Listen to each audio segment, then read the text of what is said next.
So do you ever clean your substrates? Never sucked anything out of this substrate, and it's been running for 5 years. That's insane. So we've been selecting loads of beautiful hardscapes, so that's why we're here. But I thought I'd take this opportunity to take you guys around the store.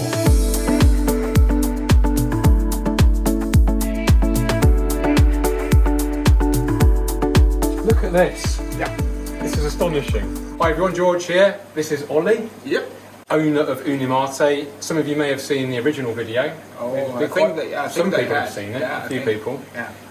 It's an absolutely amazing store. I'm so grateful to be back here again and have another little show around for those that haven't seen it. There have been some changes this here. Yeah, a lot of changes. Yeah? Yeah, it's been 1.5 years, so... It's been that long? Yeah. Before Corona? Yeah, it was. Because I was supposed to come and do a workshop. Yeah, you were. And then it was literally that day. Yeah, the country shut down a week before or something, or 2 days before. So this is my first visit since. Yeah. It's great to be back. Yeah, it's great to see you again. Cool. Should we start? Let's just have a look at the fish. Yeah. Look at these. So this is a really interesting story about this one here.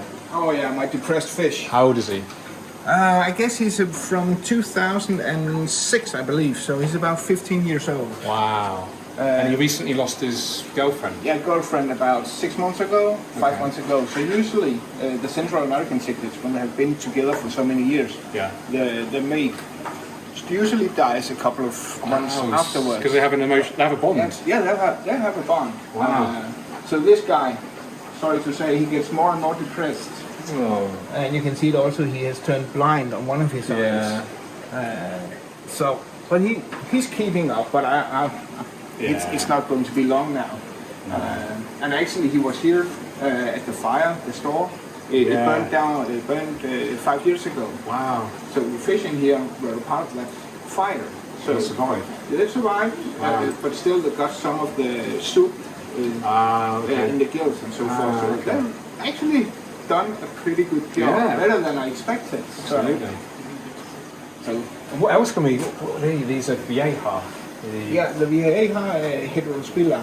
It's called, I think it's Masca Heroes now. Okay, they changed, they changed it. And is everything in here Central American? No, actually also South American. Okay, yeah, we have the red hooks. Red hooks, and we have the flagtail, the Semicrus molus, also South American. Yeah. The other ones are central. So we have the Argentea, Viria, Masca Heroes, whatever I can. They split it up in so many names I can't remember. Don't worry. And what size? Sorry, what's this one? He's beautiful. That's the Bucorti, one of the most peaceful cichlids from Central America, actually. Got turns big. It's like a policeman. Looks beautiful, doesn't it? And what size is this aquarium? 3,100 litres. 3,100 litres. That's about, divide that by 800 gallons. Yeah. Almost 800 gallons, yeah. And you have really interesting filtration systems on these, don't you? Can you show us in more detail somewhere? Yeah, we can actually, maybe you can show you in here. Yeah, that's more easy. This is a small version. Yeah.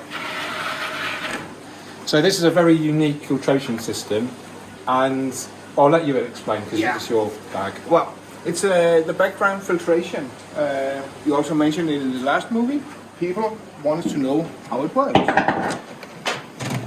This one, usually we use ordinary backgrounds, like the rock solid backgrounds, but due to Corona, well, we can't get that much. Okay. It's still a red zone over there.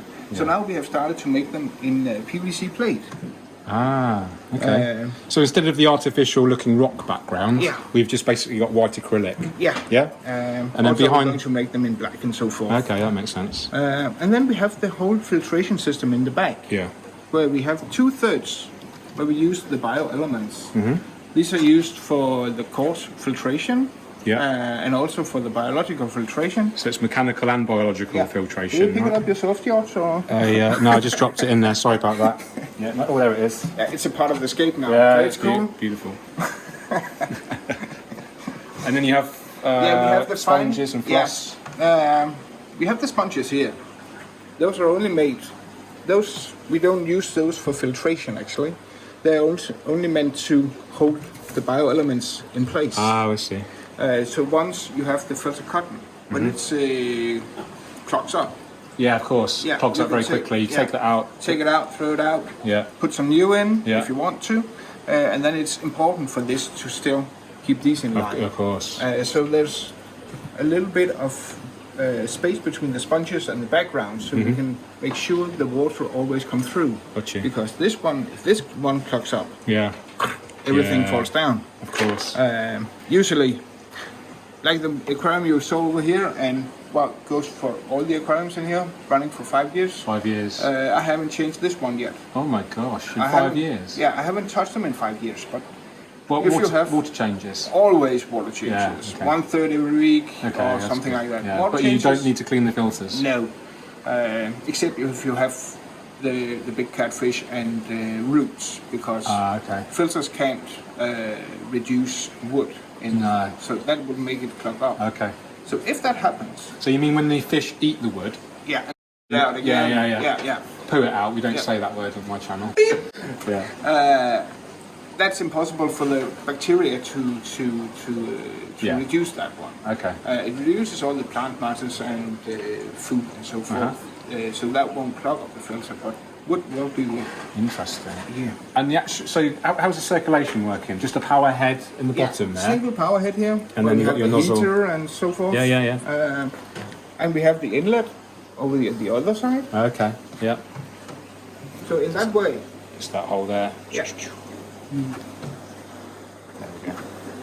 Yeah, cool. So in this way, we make sure we have full water filtration, because we have the water coming in from this side. And then sucked in that side. Yeah, the only way. And then, if you can see, we have a small angle downwards.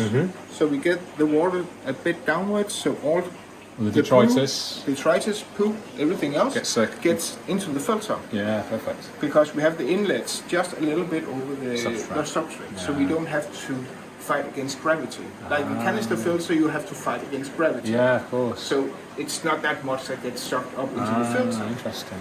But a background filter, as well as a sponge filter for that matter, is a horizontal filter.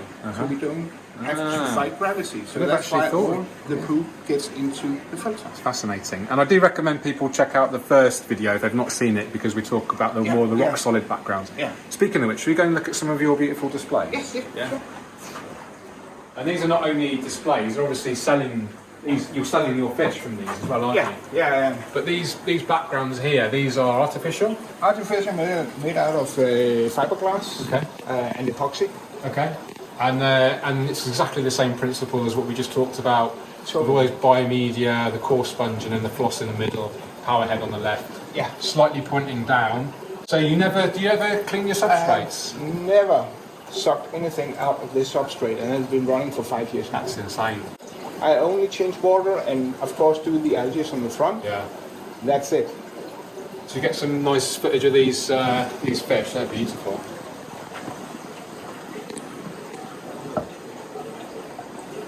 So what species are these, Ollie? Those are also Virhas, or whatever they're called now. Briganis. And then the yellow-orange one, Cyclosoma? That's a Porty, like the one at the 3,000 litre. Yeah, it's beautiful. The one at the 3,000 was an excess female I have. So that one, these two are a pair. But I have to rethink I have a lot of breeding fish here in the store, but I have to rethink the whole situation because of the corona. We have been too busy. Yeah. So too many people are coming in the store now. So they get stressed out, so they don't spawn anymore. Ah, interesting. So actually we are making more aquariums back home. I think my girlfriend has 18 aquariums now. 18? Yeah, I think we are making a 720. You live and breathe aquariums, Ollie. Yeah, and my girlfriend does as well. Wow. So some of them will go home and some I will sell, because there's no point in it irritates me a little bit, or it saddens me to see the fish getting a bit stressed because we are too busy. Simply. Too many people coming in. And they can't relax. No, they can't. So I have to rethink that. Yeah. Some more beautiful cichlids. This one's got a kind of hump. Yeah, it's an old one as well. Yeah. So these Central American? Central American, Nicaraguensis. Nice. An old male as well. Beautiful. Usually you see, when you see it on American pictures and so forth, Yeah. the humps are much bigger. Yeah. Usually they use more fatty foods than we do here in Europe. Okay, that's So interesting. it makes it, but the more dominant it is, The more. Is that where the flower horn comes from? The flower horn thing? Yeah, the flower horn is It's a hybrid. It's a hybrid. Is it a hybrid of this and something I else? don't think they have Nicaraguensis in it, but Okay. they sure have really a Sunspilum. What's that common name? Jump cichlid? What's the common name? Don't worry. I'm so bad at common names. You're really good at the full scientific name. Yeah. And also the Cyclosoma trimaculatum, the Central American cichlid, extremely aggressive. Yeah. And that's what makes the flower horns extremely aggressive. Yeah. It's the trimaculatum genes, Yeah. but it also makes the coloration, because the more aggressive, the more color. Ah, gotcha. Interesting. So, but I think it's still some kind of secret how they made the flower horn back in the days, I think. But Interesting. I've never really had much interest in flower horns, but I know they're very popular with a lot of people. yeah. So we have some, I know these, African cichlids, Malawis. Malawis. Beautiful. These are, I know these. Yeah, those are the Demosomes. Yeah, beautiful, and would be the chromis. I have Chindongo Salusi Yeah. at home. Yeah. Beautiful. It's a classic. Yeah, so easy to breathe. Yeah. My tank's overrun now. I'll have to get a bigger one. Yeah, you just add water and they take care of the rest. Yeah, exactly. More cichlids. You do love your cichlids, don't you? I do. Actually, I love a lot of fish. Yeah, you do, you can tell. You've got more kind of aquascaping friendly fish, I would suggest. Yeah. We've got some nice rams down here. These like electric blue, aren't they? Yeah, Or- those are the electric blue acara. Oh, they're the cara, not the rams. Ah, yeah, because they'll get slightly bigger. Yeah, they will get to be about 12, 15. I've never seen them in 15 Wow. centimeters, but but I don't have the blue rams because I have difficulties making them survive. Oh, really? Yeah. Interesting. Yeah, overbred? Yeah, maybe or something. Or culling. So that's why you won't see that many cultural fish or man-made fish in here, because I need them to be sturdy. So These are interesting. oh yeah, they're cool. What are these then? Nope. Jordanella? Nope, No. that's not them. Oh, okay. I just took them from back home. Are they It's, live? Are they live bearers? Live bearers, Yeah. Genencia onca. Pretty seldom. I ordered 10 of them from a supplier. Very expensive. Yeah. Unfortunately, I got 10 males. Ah. That's not great if you want to breed them. Yeah. I was electrified when I saw they had them. It's like, Yeah. oh, honey, we need to make an aquarium back home, and you need, and we got 10 males. 10 there. So you're trying to find females right now? Yeah, I am, because it's such a nice one.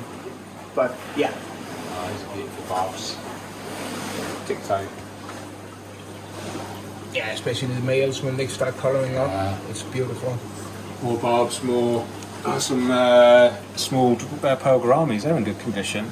Yeah, very nice. Is it 140 aquariums you have? Yeah, 160 I think. And you maintain them? Oh, Sarah helps you maintain them. Yeah, we are more people now. Okay, you have 3 staff. Yeah, 3 staff. Okay, cool. Plus me, yeah. Right. But then again, the maintenance is very low on the tanks, because we only need to make Just do the water change. That happens semi-automatic water changes. Yeah. On most of it, not the big one is manual. Okay. Some of the better tanks are manual, and the shrimp rack is manual. Okay. But usually it's only a matter of removing the algae from the front, and then rearranging the plants a little bit. That's actually the only maintenance. We do suck the substrate on the sponge filters we have. Those were very popular last spring. Yes, the sponge filters. People were asking about it. Yeah. Can you talk about it in more detail then, for people that may not have seen them yet? So how does this work, Ollie? This is one big sponge, filter sponge in black. Yeah. And then I have to, actually you can use it like you want to. Some use it only in the corner with a spray bar or something. Yeah. Or do it on the side. What I wanted to do is, I wanted to make it on the whole of the back of the aquarium, because then I could plant plants on it. Yeah. To really make it disappear. The problem was we were taking too many fish, so we keep knocking the plants off. So that's not working. But a sponge filter works like a huge filtration system. These ones are running on air. So we have air pumps behind. We have two huge pumps in the other room. Okay, and they're operating multiple aquariums from two pumps. And then the air coming in. Come through there. Okay. And once it comes out, it sucks the water in. And the water comes through the sponge. Yeah. And then, okay, that's really clever. And again, this doesn't need ever cleaning. No, never clean it. And you don't need to clean the substrate again, or? Yeah, we need to on clean these the ones? substrate. Yeah, because then Because you don't have that we downward. haven't got the Downward circulation. and we don't have the horizontal flow. Yeah, the so horizontal much. and a specific point of suction. So this sponge filter makes the suction in all the whole filter. Okay. So and that's why you get the equal amount of stuff. detritus and so forth. It might start with clogging up a little bit around the pump, but then it starts using more and more of the sponge. Yeah. So a friend of mine actually had one of these running for over 20 years without cleaning them. Wow, 20 years. 20 years. That's insane. Because it takes care of itself. Yeah. You can also use more of the sponge and more and more and more. It's really interesting. And if you don't like being dirty, you can just, when you change the water, just suck it. Yeah. When you and then it's running again. And this sort of filtration system would be perfect for shrimp. Yeah, Because the shrimp would be constantly eating all of the microorganisms and the you can actually microflora. show it right now because Yeah? you can take a picture of how dirty these filters are. Do a close-up filters of the sponge, and then we'll see a shrimp tank, shall we? Do you want to show us your shrimp tanks? Yeah, because then we can take the rag out here. Yeah. And just check out this Hardscape selection. So before we look at the shrimp, just fun fact, we're here today actually for Tropica Live. So hopefully this video will come out before, and then I'll put the link in the description and you can watch Tropica Live with us. So the reason I'm here actually is to mainly choose Hardscape with Sarah Casper, who will be helping me out with Tropica Live on Thursday, 7 PM Central European time.